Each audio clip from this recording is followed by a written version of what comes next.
Halo semuanya, welcome back to my YouTube channel. Aku Andika Fadilah, tapi kalian bisa panggil aku Lucky. Aku mahasiswa dari manajemen Unpad angkatan 19, dan di channel ini aku biasa bahas soal produktivitas, edukasi, persiapan masuk PTN, dan lainnya. Oke, jadi beberapa waktu lalu LTMPT atau Lembaga Tes Masuk Perguruan Tinggi merilis informasi resmi nih terkait informasi masuk ke PTN di tahun 2022 nanti. Ini penting banget buat teman-teman angkatan lulusan 2022 ya, karena informasi yang bakal kita bahas sekarang ini mencakup apa aja yang perlu teman-teman persiapkan dan penting banget untuk diketahui sebelum memulai perang di tahun 2022 nanti. Termasuk informasi SNMPTN, SBMPTN, dan masuk jalur mandiri. Oke, sebelum memulai videonya, kalian bisa support aku dengan klik like video di bawah ini, komen, serta subscribe, dan nyalain lonceng notifikasinya. Karena kedepannya aku bakal bikin video yang lebih menarik dan juga bermanfaat tentunya.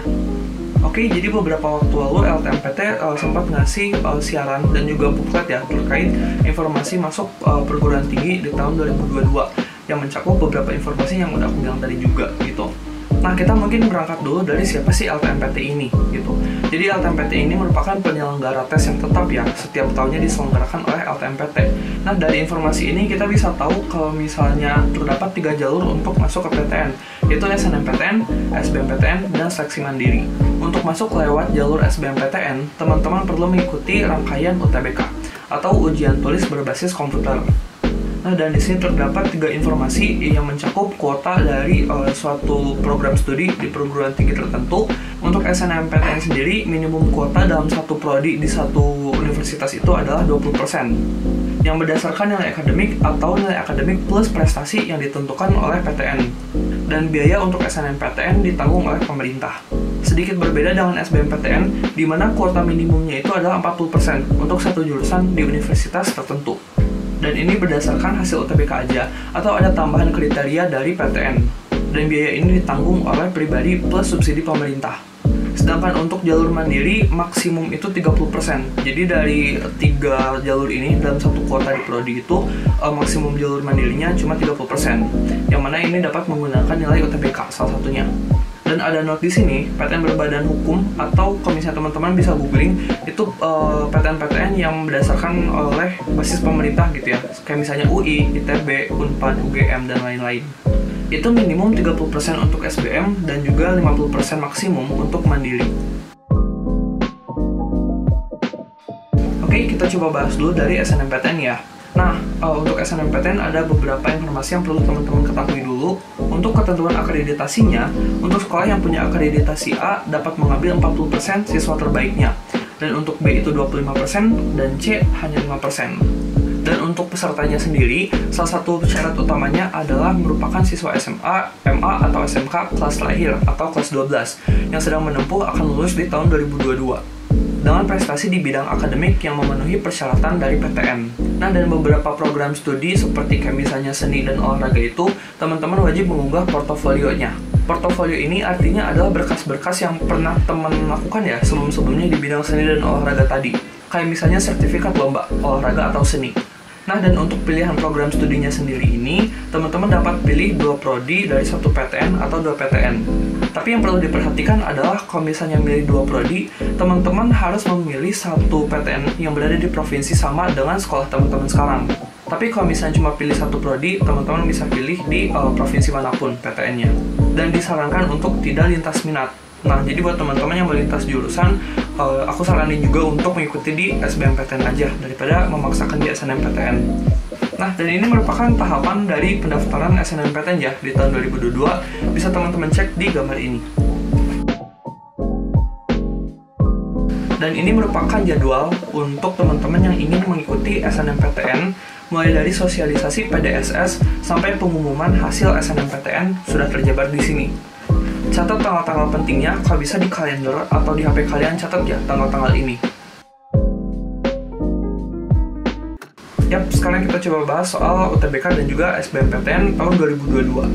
Nah, di tahun ini terdapat sedikit perbedaan ya dari tahun-tahun sebelumnya terkait materi tes.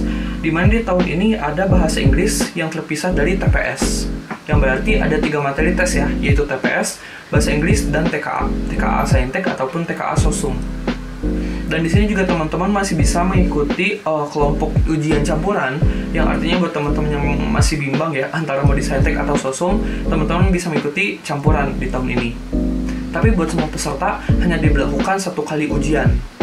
Nah, untuk pelaksanaan tesnya sendiri bakal diadain 2 gelombang. Nanti kita bakal coba bahas di timeline-nya, yang terdiri dari 14 hari dikali 2 sesi per harinya. Jadi total ada 28 sesi.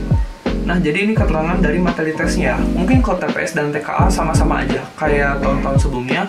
Cuma di sini ada tes bahasa Inggris yang terpisah dengan tujuan mengukur kemampuan bahasa Inggris yang diperlukan untuk mendukung pembelajaran di perguruan tinggi.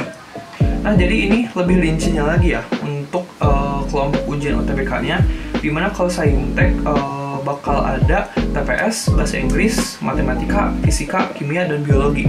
Sedangkan untuk Sosum bakal ada TPS, Inggris, ekonomi, geografi, sejarah, dan sosiologi.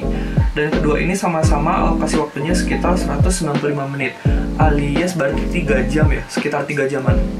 Sedangkan untuk yang campuran ini bakal dikombinasikan ya antara TPS, Inggris, Saintek, dan Sosum. Dan total ujiannya sendiri jadi 285 menit. Lama banget ya. Nah, ini tadi yang aku maksud soal gelombang ya. Jadi ini ada timeline sesi pelaksanaan UTBK di tahun depan. Yang mana gelombang 1 itu mulai dari 17 Mei dan gelombang 2 dimulai dari 28 Mei. Yang mana dari satu gelombang ini kita bagi menjadi 2 sesi, yaitu pagi dan siang. Nah, di sini kan ada tanda nih ya, warna hijau dan warna merah. Apa artinya? Untuk merah itu adalah tanggal merah, yang berarti tidak akan dilaksanakan UTBK di hari itu. Seperti tanggal 22 dan 29 Mei itu hari Minggu, jadi libur. Sedangkan untuk tanggal 1 Juni itu tanggal merah. Nah, untuk yang tanda hijau ini artinya hari Jumat, jadi bakal ada penyesuaian waktu sesuai waktu ibadah sholat. Kita lanjut ke soal biaya. Untuk kelompok Saintek dan Sosum ini, teman-teman membayar sebesar Rp200.000 gitu ya. Sedangkan untuk yang campuran itu bakal sedikit agak tinggi, yaitu Rp300.000.